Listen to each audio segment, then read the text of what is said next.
16 अक्टूबर को former One Direction member Liam Payne की अर्जेंटीना के एक होटल बालकनी से गिरने के बाद मौत हो गई। शुरुआत में तो फैंस को विश्वास ही नहीं हुआ, क्योंकि बस कुछ घंटे पहले ही लियाम ने एक वीडियो पोस्ट किया था और वो अपनी गर्लफ्रेंड केट कैसिडी के साथ खुश दिख रहे थे।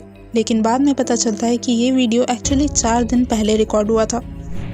लियाम की डेथ को और भी ट्रैजिक बनाता है वो स्ट्रगल्स जो वो अपने आखिरी दिनों में फेस कर रहे थे, स्पेशली उनका लीगल बैटल उनकी एक्स गर्लफ्रेंड माया हेनरी के साथ। और इसी वजह से काफ़ी चांसेस हैं कि ये डेथ एक्सीडेंट नहीं बल्कि एक सुसाइड हो। लेकिन इन सब पर जाने से पहले चलिए देखते हैं what actually happened the day Liam Payne died. Liam Argentina गए थे अपने फॉर्मर बैंडमेट नायल होरान का कॉन्सर्ट अटेंड करने और अपनी करंट गर्लफ्रेंड केट कैसिडी के साथ वेकेशन मनाने के लिए। वहाँ 2 हफ्ते स्पेंड करने के बाद केट 12 अक्टूबर को वापस घर चली गई और लियाम अर्जेंटीना में अकेले रह गए। 16 अक्टूबर की शाम को होटल मैनेजमेंट ने लियाम को लॉबी में वियर्ड बिहेव करते हुए देखा जब वो एक लैपटॉप को गुस्से में तोड़ देते हैं। होटल ने पुलिस को कॉल किया और कहा, एक गेस्ट है जो ड्रग्स और अल्कोहल की वजह से ओवरवेल्म्ड है।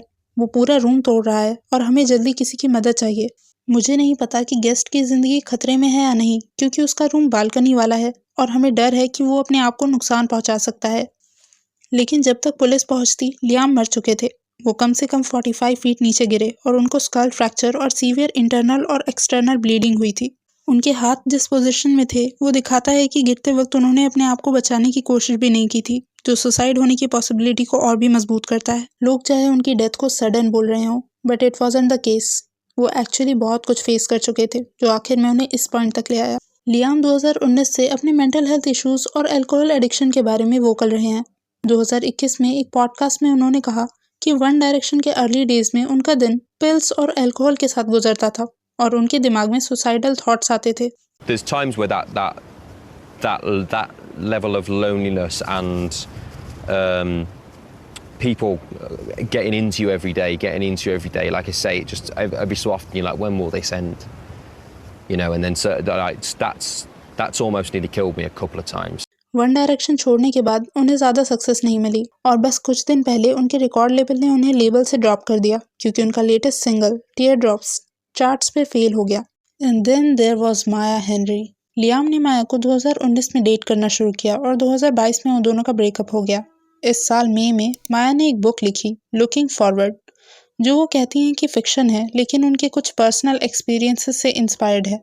So it is fiction inspired by true. ये बुक एक एस्पायरिंग मॉडल मेलोरी और एक फेमस म्यूजिशियन ओलिवर के रिलेशनशिप की स्टोरी है।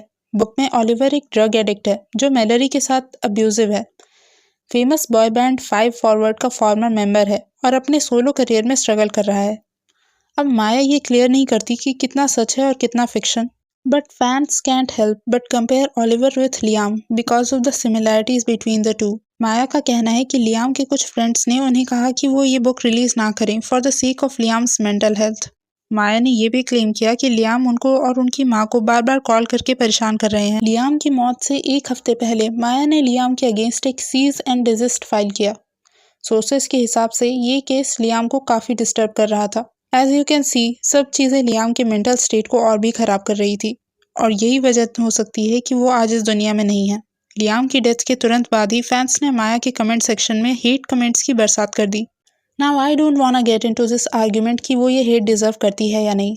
टू मी ये टाइम है लोगों के लिए अपने खुद के ऑनलाइन बिहेवियर को चेक करने का। बस सोचिए, कुछ होता है और आप लोग बिना किसी डिटेल्स के या बिना सारे पर्सपेक्टिव समझे तुरंत साइड लेने लगते हो। ये बिहेवियर डेंजरस है और लियाम इसके विक्टिम रहे हैं।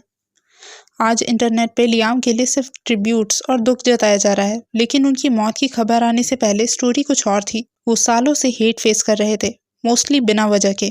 I myself didn't ever like Liam because of the image media has portrayed of him. बस उनकी डेथ के बाद ही मैंने कुछ रिसर्च की and found the hate reasonless.